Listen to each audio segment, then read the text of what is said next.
अपनी राख से तू उड़ जा अब तलाश में, परवाज़ परवाने की आसमां भी सर उठाएगा, आएगा अब टाइम आएगा, मेरे जैसा शाना लाला तुझे ना मिल पाएगा, ये शब्दों का ज्वाला मेरी बेड़ियां पिघलाएगा, जितना तूने बोया है तू उतना ही तो खाएगा, ऐसा मेरा ख्वाब है जो डर को भी सताएगा, जिंदा मेरा ख्वाब अब कैसे तू दफनाएगा, अब हौसले से जीने दे, अब खौफ नहीं है सीने में, हर रास्ते को चीरेंगे हम, कामयाबी छीनेंगे, सब कुछ मिला पसीने से, मतलब बना अब जीने में, क्यों?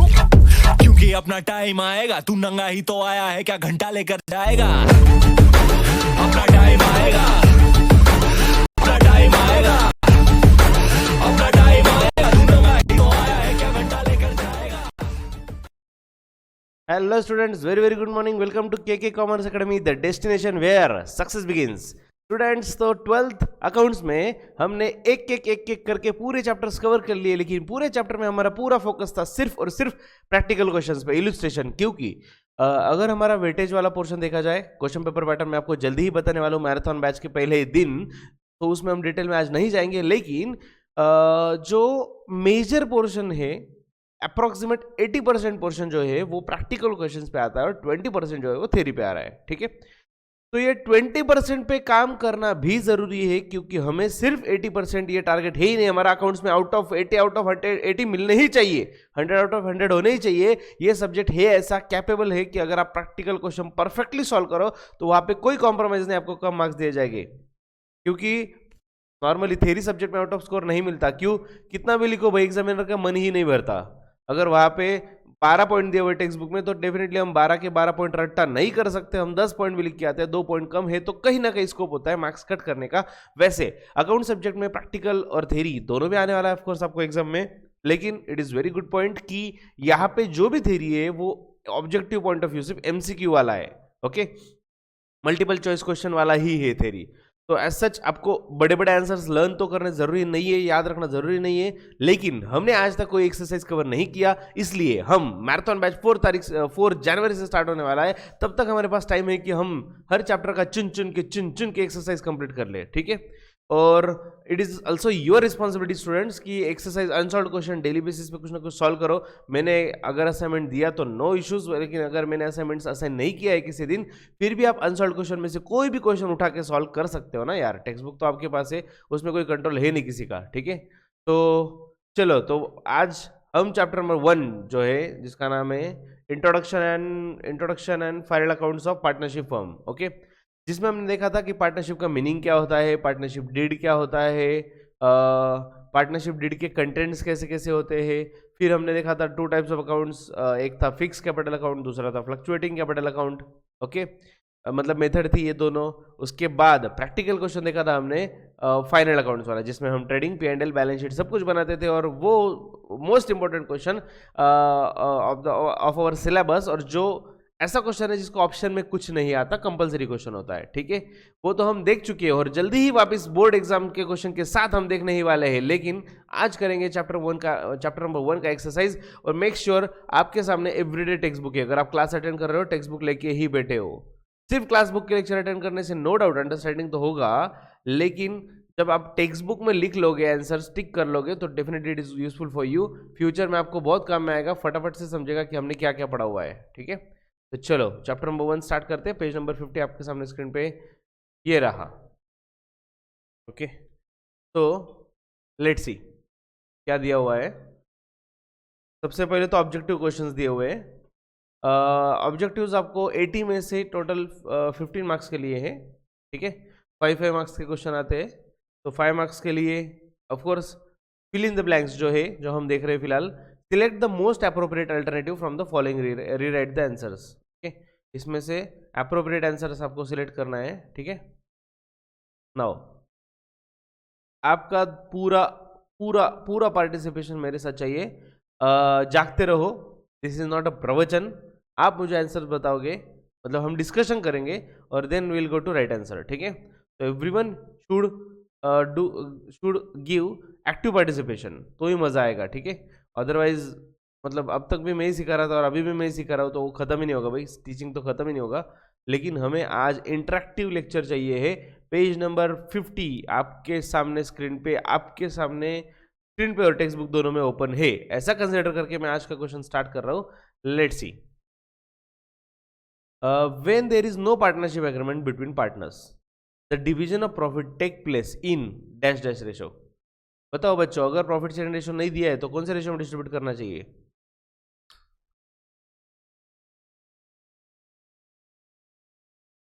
Yes Ashish, fast. Yes, very nice. Yes students, याद रखो, पार्टनरशिप में रेशो दिया तो नो इशू, नहीं दिया तो इक्वल रेशो। ठीक है, आपको कंफ्यूज करने के लिए ये भी दिया जाता है ऑप्शन, कैपिटल रेशो में डिस्ट्रीब्यूट करने चाहिए वगैरह। अलर्ट रहो, याद रखो equal ratio. Next, second, to find out net profit और net loss of the business dash dash account is prepared. Net profit net loss कौन से अकाउंट में मिलता है बच्चों? Okay, exactly. अगर यहाँ पे क्वेश्चन दिया रहता to find out gross profit, कौन सा अकाउंट बनाओगे? तो आंसर आएगा ट्रेडिंग अकाउंट। अगर आपको पूछा नेट प्रॉफिट या नेट लॉस फाइंड करने के लिए कौन सा अकाउंट ड्रॉ करोगे, तो आंसर आएगा प्रॉफिट एंड लॉस अकाउंट। ठीक है, next, dash dash is intangible asset. बोलो बच्चों, कौन सी इनटेंजिबल एसेट है इसमें से? Goodwill, stock, cash, furniture. Exactly students, stock मतलब टेंजिबल का मीनिंग क्या है? Intangible means which we can see and which we can touch. Intangible जो दिखता ही नहीं है। तो ऑफकोर्स स्टॉक तो हम देख सकते हैं, कैश भी देख सकते हैं, फर्नीचर भी देख सकते हैं, और देखते भी है रियल लाइफ में। तो गुडविल इज इंटेंजिबल एसेट। ठीक है, next, in the absence of agreement, ये इंपॉर्टेंट क्वेश्चन है बच्चों, ये बहुत बार आता है। In the absence of agreement, अगर एग्रीमेंट बनाया ही नहीं है, partnership agreement, interest on loan advance by the partner to a firm, मतलब किसी पार्टनर ने फर्म को लोन दिया, is allowed at the rate of, तो उसको इंटरेस्ट रेट कितना मिलेगा? बोलिए।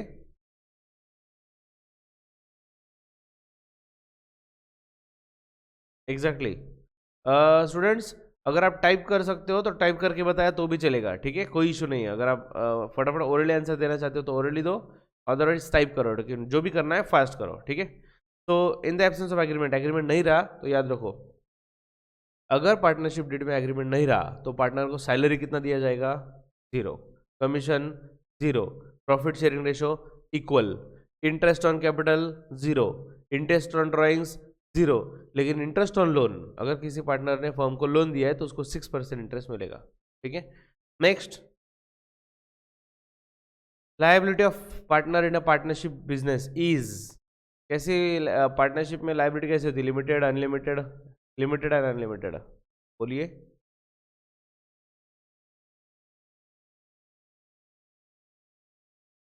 Exactly students, one of the feature of partnership firm is unlimited liability.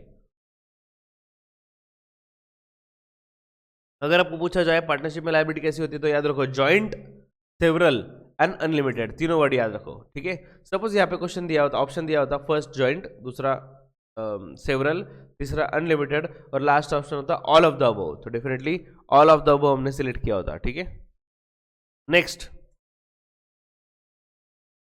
Students, active participation, मुझे सबसे आंसर नहीं मिल रहा है। 6th answer, Indian partnership act is in force since, कौन सा साल ईयर है इंडियन पार्टनरशिप एक्ट वाला?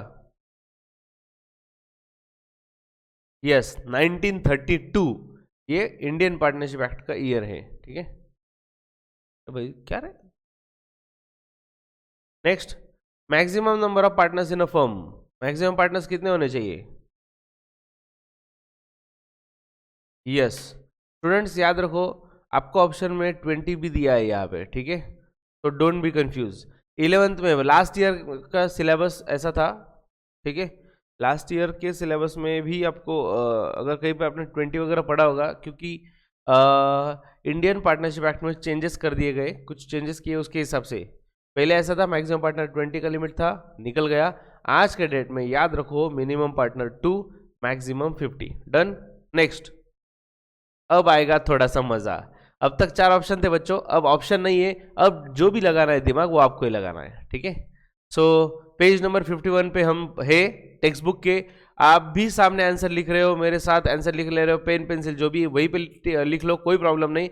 और रिवाइज करने के लिए बहुत काम में आएगा बच्चों। ठीक है, 5-5 मिनट में सब कुछ, 5 से 10 मिनट में सब कुछ रिवाइज हो सकता है। इतना एक्सरसाइज छोटा छोटा भी होता है और इजी भी होता है। ठीक है, तो चलो, first one, person who form the partnership firm, जिन्होंने पार्टनरशिप बनाई उनको क्या बोला जाता है?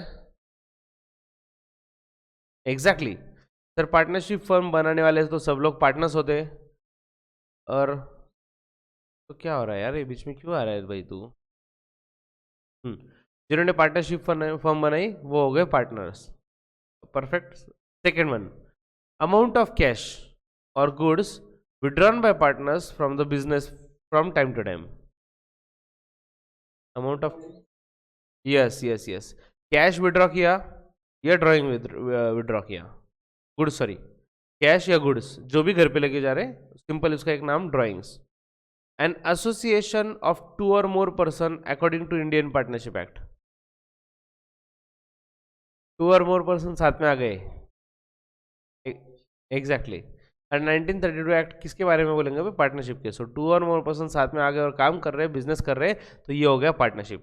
Next, act under which partnership firms are regulated.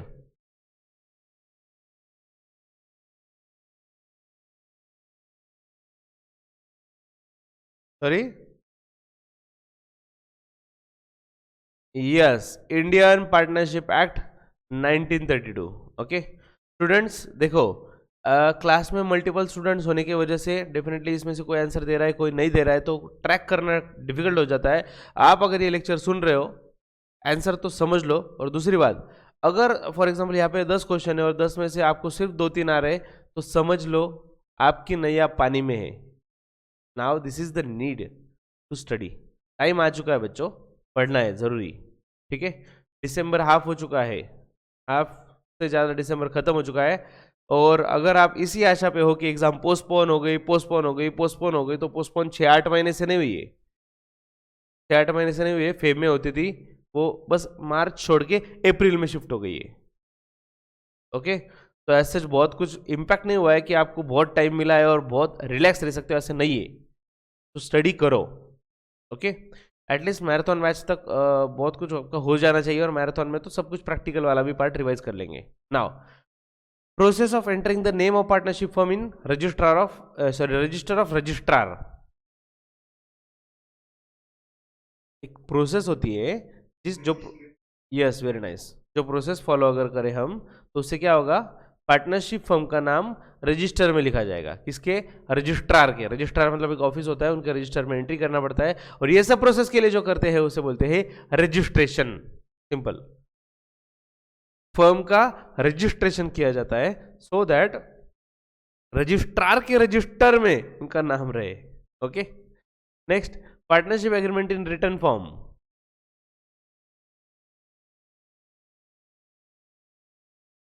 Very nice, yes yes yes yes. So partnership oral या रिटर्न दोनों भी हो सकती है, और जब वो रिटर्न हो जाए तो उसे हम पार्टनरशिप डीड बोलते हैं, ठीक है।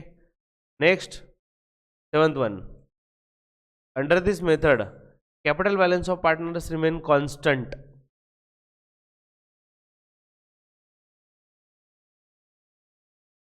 स्टूडेंट्स, ये बहुत बार आता है ये क्वेश्चन, ये बहुत बार आता है कि कौन सी मेथड है जहां पे capital balance of partners constant होता है, तो उसका नाम है fixed capital method. Fixed capital method में 2 अकाउंट बनाए जाते हैं बच्चों, एक पार्टनर्स कैपिटल अकाउंट और दूसरा पार्टनर्स करंट अकाउंट। तो पार्टनर्स कैपिटल का जो बैलेंस होता है वो फिक्स होता है, वो चेंज नहीं होता। जो भी झोल करना है, पैसे आ रहे जा रहे, प्रॉफिट है लॉस है, ड्रॉइंग से जो भी है, सब कुछ करंट अकाउंट में, ठीक है। Next, 8th one, proportion in which partners share profit।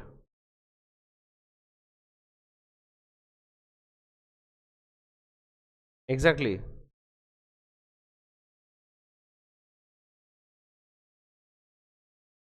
यहाँ पे ऐसा भी होता है नॉर्मली कि मिस्टेक में बच्चे इक्वल वगैरह आंसर लिख के आते हैं।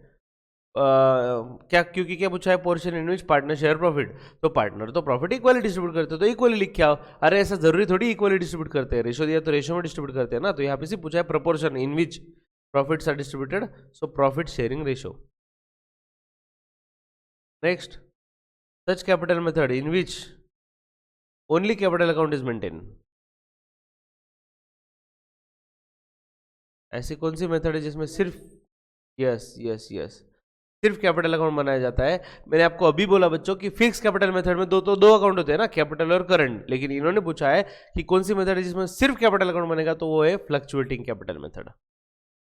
Next, account to which all adjustments are made when capital is fixed.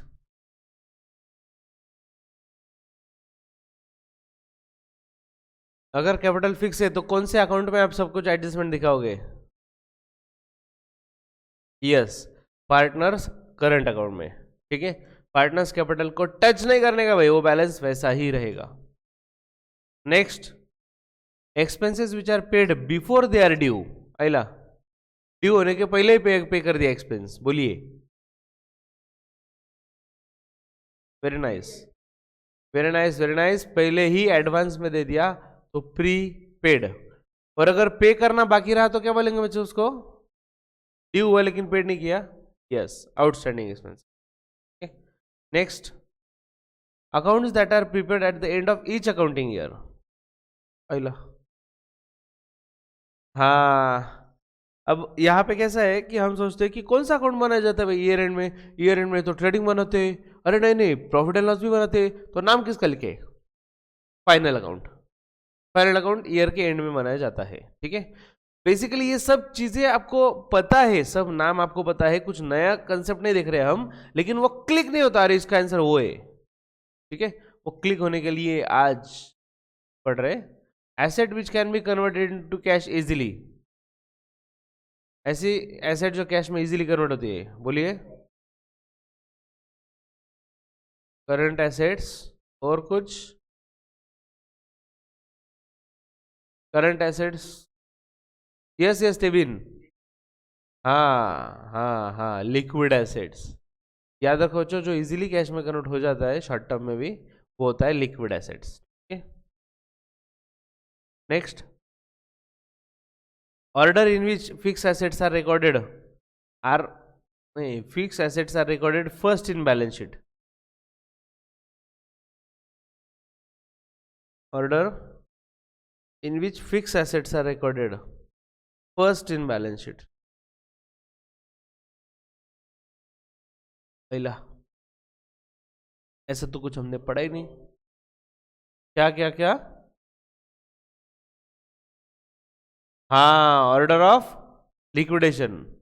Okay, देखो बच्चों, बेसिकली अगर आप बैलेंस शीट का फॉर्मेट देखो तो स्टैंडर्ड फॉर्मेट कैसा होता है कि पहले मशीनरी, मतलब बिल्डिंग है, मशीनरी है, कुछ इक्विपमेंट्स है आपके पास, कुछ स्टॉक पड़ा हुआ है, फिर कैश, बैंक बैलेंस, डेटर्स, ये सब चीज़ें। मतलब पहले फिक्स एसेट होता है हमेशा बैलेंस शीट में, पहले फिक्स एसेट होता है, फिर करंट एसेट्स होता है। ठीक है, एक्चुअल में हम अगर क्वेश्चन सॉल्व करें, क्वेश्चन सॉल्व करते टाइम हम एज इट इज हमारा फॉर्मेट फॉलो नहीं होता, वो बात अलग है, हम ऊपर नीचे कहीं भी लिखते हैं।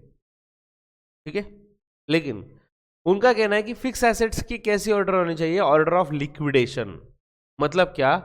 जो एसेट सबसे लॉन्ग टर्म के लिए है वो सबसे पहले लिखो। मतलब फॉर एग्जांपल पहले लैंड आएगा, फिर बिल्डिंग आएगा, फिर मशीनरी आएगा, फिर शायद डेटर्स आएगा, फिर स्टॉक आएगा, फिर कैश का बैलेंस आएगा एंड सो ऑन। तो लिक्विडिटी, मतलब लिक्विडिटी इन द सेंस कि किसी एसेट को कैश में कन्वर्ट के लिए कितना टाइम लगेगा, तो जितना ज़्यादा टाइम लगेगा वो सबसे ऊपर नाम आएगा, ऑर्डर ऑफ लिक्विडिटी। फिर थोड़ा कम टाइम लगेगा कैश में कन्वर्ट होने के लिए, फिर उससे कम करते करते एंड में कैश आ जाएगा। ठीक है, तो ये सीक्वेंस होना चाहिए ऑर्डर ऑफ लिक्विडिटी। क्या बात है, बढ़िया बढ़िया, जिसने भी आंसर दिया very nice, but I am expecting कि आप ऑनेस्टली आंसर दे रहे हो सब लोग। नेक्स्ट, सेलिंग एक्सपेंसेस कौन से अकाउंट में लिखे जाते हैं बच्चों?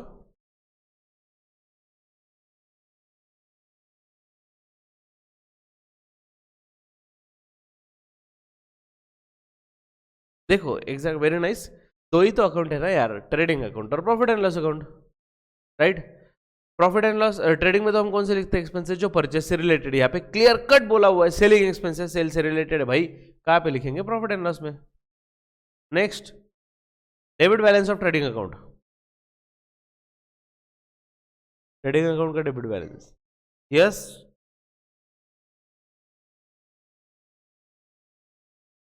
क्या बताया आंसर? ओके, देखो पहली बात तो डेबिट बैलेंस का मतलब समझ लो। अगर किसी अकाउंट के बारे में बोला गया कि ये डेबिट बैलेंस है, इट मीन्स उसकी डेबिट साइड की टोटल ज़्यादा है, समझ रहे हो?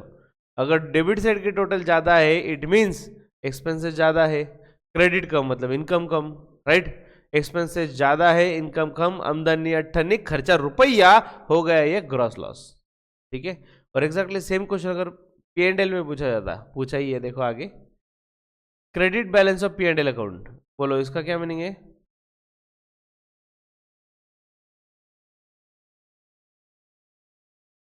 Exactly, credit balance of P and L मतलब पी एंड एल का क्रेडिट का टोटल ज्यादा है और क्रेडिट टोटल ज्यादा है, मतलब डेबिट कम है, डेबिट कम है, तो बैलेंसिंग फिगर आएगा डेबिट में, जिसको नाम रहेगा नेट प्रॉफिट। ठीक है, नेक्स्ट बच्चों पेज नंबर 51 पे ट्रू और फॉल्स पढ़ रहा हूं मैं, फटाफट कंप्लीट होने चाहिए, जागते रहो, टेक्स्ट बुक में दिखते रहो, टी और एफ लिखते रहो। चलो अब मुझे 1 बाय 1 आंसर चाहिए सबसे, ठीक है, अब हो गया अब तक ग्रुपिज्म, अब मुझे 1 बाय 1 आंसर चाहिए। सो सुकृत फर्स्ट वन, क्वेश्चन रीड करो फिर आंसर दे।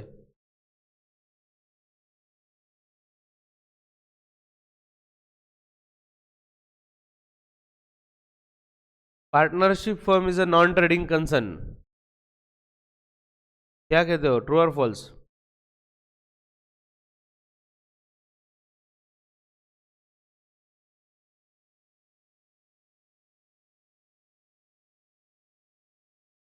सुकृत भाई आंसर दे जल्दी।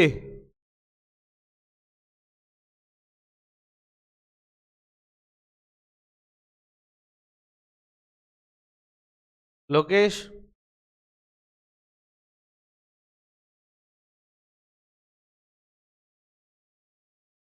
फटाफट दो जो भी आंसर है, ट्रू और फॉल्स तो बताना है, क्या रहेगा, एक तो ट्रू रहेगा नहीं तो फॉल्स रहेगा, बोलो जल्दी।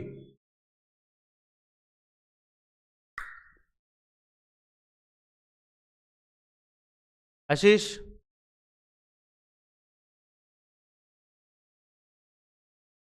ओके फॉल्स, क्योंकि अगर हम ट्रेडिंग अकाउंट बनाते हैं इसका मतलब ट्रेडिंग बिजनेस ही है ना। Next, P and L account is real account, Nikhil क्या कहना है इसका?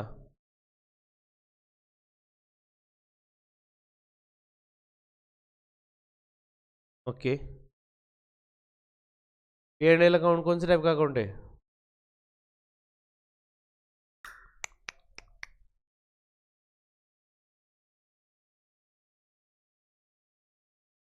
निखिल सो गए क्या, लेक्चर लगा के सो गए बच्चे, ऐसा लग रहा है मुझे, सिर्फ स्टार्ट कर दिया है और सो गए सब लोग।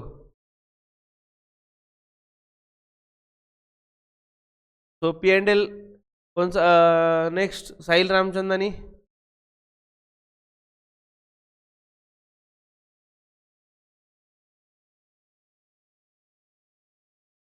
साहिल तेरा ही नंबर है 711824 किसका है? 71182445। Taking too much time. Aryan, P and L account is real account, कौन सा टाइप का अकाउंट है पी एंड एल? यस, इसलिए हम डेबिट में एक्सपेंसेस और क्रेडिट में इनकम लिखते हैं। स्टेविन next,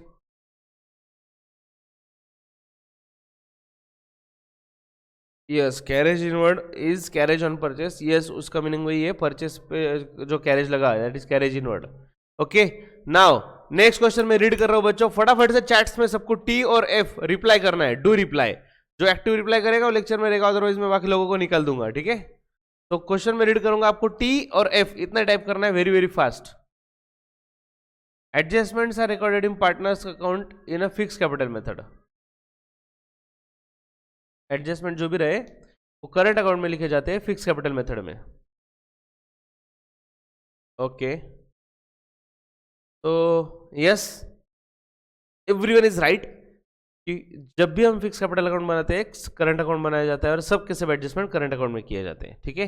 next fifth one, prepaid expenses are treated as liabilities, fast, prepaid expenses liability है या नहीं, ट्रू और false? Okay okay mister Nikhil, prepaid expenses कहां पे लिखते हैं हम? दो इफेक्ट होते हैं, एक तो एक्सपेंस में से लेस और दूसरा बैलेंस शीट के एसेट साइड में, तो बैलेंस शीट के एसेट में लिखते हैं तो लायबिलिटी कैसे आएगा यार,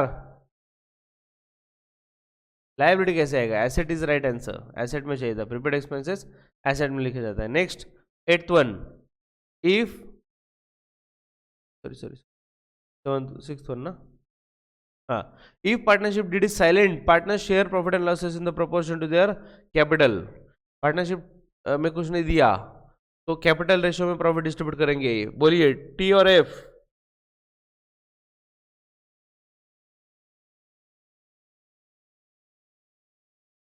ओके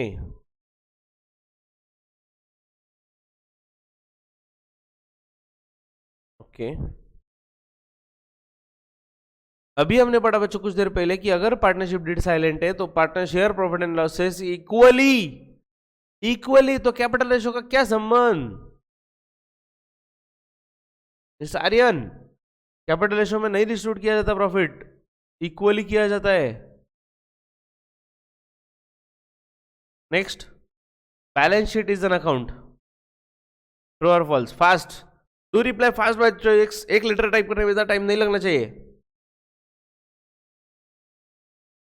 ओके यस, और ज्यादा करके कैपिटल लेटर टाइप करो सो दैट मुझे जल्दी कैच हो जाता है आपने क्या टाइप किया हुआ है। ठीक है, तो everyone is saying false.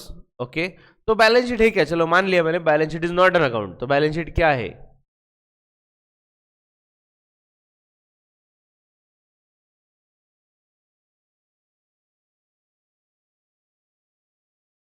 Yes, very nice Ashish, very nice very nice Aryan Ashish.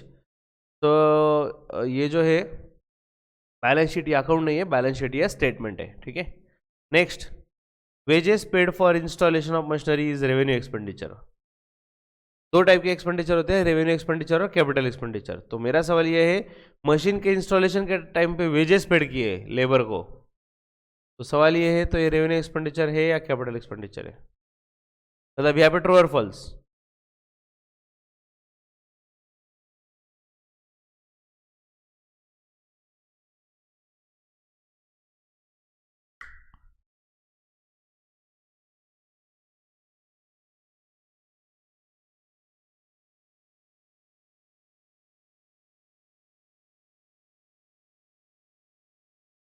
One student says false.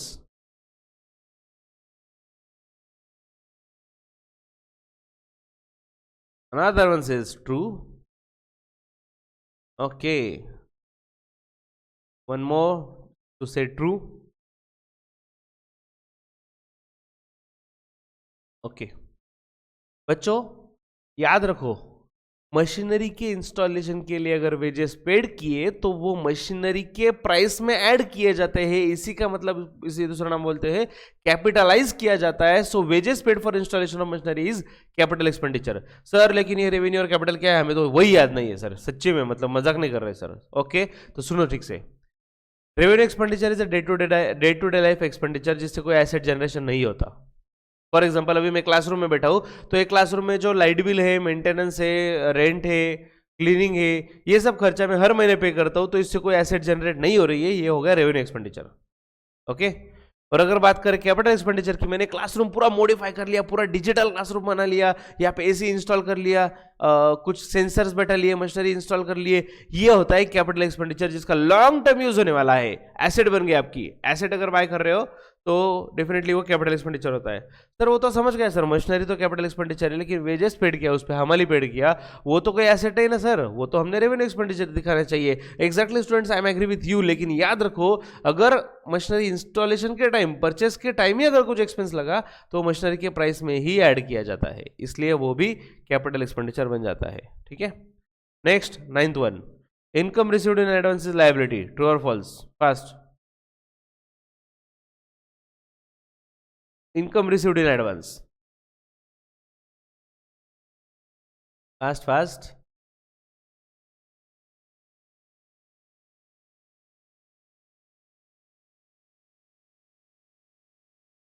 Okay, सबका कहना कबूल है कि अगर इनकम रिसीव हुआ है, एडवांस में पैसे मिल गए तो डेफिनेटली लायबिलिटी है, एडवांस में हमने दिए हुए हैं तो एसेट होता है। ठीक है, next, RDD is created on creditors, RDD is created on creditors. नहीं सर, नहीं नहीं, ये तो डेटर्स पे होता है ना सर, वो भी बताते और आप भी पूछते सर हमें कुछ भी। Depreciation is not calculated on current assets, current asset पे डेप्री नहीं लिया जाता, इस पे आपका क्या कहना है? यस, सबका कहना है कि टेक्स्ट बुक का जो कहना है, मतलब जो कहना है वो सही है सर, डेप्रिसिएशन तो हम सिर्फ फिक्स एसेट्स पे लेते हैं, करंट पे नहीं। Next, goodwill is intangible assets. Yes, true true true true true, goodwill ये इंटेंजिबल एसेट्स है बिजनेस की, जो हम देख नहीं सकते, जस्ट फील कर सकते हैं, ठीक है। Next, indirect expenses are debited to trading account. Trading account के डेबिट में इनडायरेक्ट एक्सपेंसेस आते हैं, क्या बात है भाई। इनडायरेक्ट एक्सपेंस के लिए हम तो प्रॉफिट एंड लॉस ड्रॉ करते हैं, so it is false, everyone is right. So trading के डेबिट में डायरेक्ट एक्सपेंसेस आते हैं। Next, bank loan is current liability. अरे बाप रे, बैंक लोन ये करंट लायबिलिटी है या नहीं? Okay, someone says false, someone says true. voting. Bank loan, of course this is not a current liability, this is a long term liability, that is non current liability. लेकिन sir हम bank overdraft तो current में consider करते हैं। अगर bank overdraft रहा तो current liability, लेकिन बैंक लोन है तो of course non current liability, ठीक है। Next, net profit is debit balance of P&L account. Net profit ये क्या है? P&L अकाउंट का डेबिट बैलेंस है। नहीं सर, अगर क्रेडिट बैलेंस आया P&L का, मतलब क्रेडिट की टोटल बड़ी है, तब जाके नेट प्रॉफिट आएगा, so this is false. Okay, थोड़े ही क्वेश्चन से, और ऐसे बहुत बार मैंने ऑब्जर्व किया, यूनिट टेस्ट वगैरह जो क्वेश्चन थे ना, वो भी इजी क्वेश्चन थे, लेकिन बच्चों को सॉल्व नहीं करते आ रहे, क्योंकि ऐसे टाइप के क्वेश्चन की प्रैक्टिस नहीं है, और हमने कभी किए ही नहीं। चैप्टर खत्म हो गया, वापस कभी पलट के देखा भी नहीं उसके पास। ठीक है, चलो ये डी सेक्शन कंप्लीट कर लेते हैं आज, देन आपसे लेता हूँ विदाई। वेजेस, सैलरी, रॉयल्टी और import duty, we have to find odd one out. Students, it is now 7:55 near about, चलो जल्दी आंसर दो। तो wages, salary, royalty, import duty, चलो एक एक सोचते हैं। वेजेस हम कहाँ पे लिखते हैं बच्चों? ट्रेडिंग के डेबिट में। सैलरी कहाँ पे लिखेंगे? प्रॉफिट एंड लॉस के डेबिट में। रॉयल्टी, अरे हाँ, रॉयल्टी अगर पेड किया तो ऑफकोर्स वो भी ट्रेडिंग के डेबिट में लिखना पड़ता है, रॉयल्टी डायरेक्टली बिजनेस से रिलेटेड एक्सपेंसेस। और इम्पोर्ट ड्यूटी, अरे सवाल ही नहीं ना, इम्पोर्ट के टाइम पे लगा है, परचेस के टाइम पे लगा है, तो ट्रेडिंग में ही आएगा। ठीक है, ये सब ट्रेडिंग के डेबिट का पार्ट हो गया, लेकिन बच्चों सैलरी ये प्रॉफिट एंड लॉस के डेबिट में आता है, तो salary is odd one out. Next, postage, stationery, advertising and purchase, इसमें से ऑड वन क्या है? Postage, stationery, advertising, purchase. Yes sir, postage तो आता है P&L में, स्टेशनरी P&L में, एडवर्टाइजमेंट P&L में, लेकिन परचेज जो है वो ट्रेडिंग के डेबिट में आता है। ठीक है, next, capital, bills receivable, reserve fund, bank OD.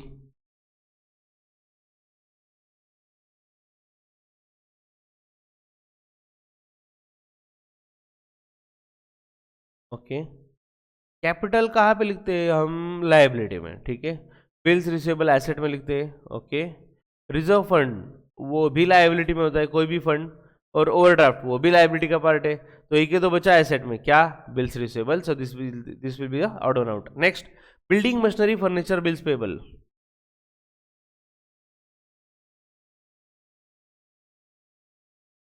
Yes, building, machinery, furniture और बिल्स पेबल, इसमें ऑड वन आएगा बिल्स पेबल। क्यों? क्योंकि बिल्स पेबल पहली बात तो लायबिलिटी है।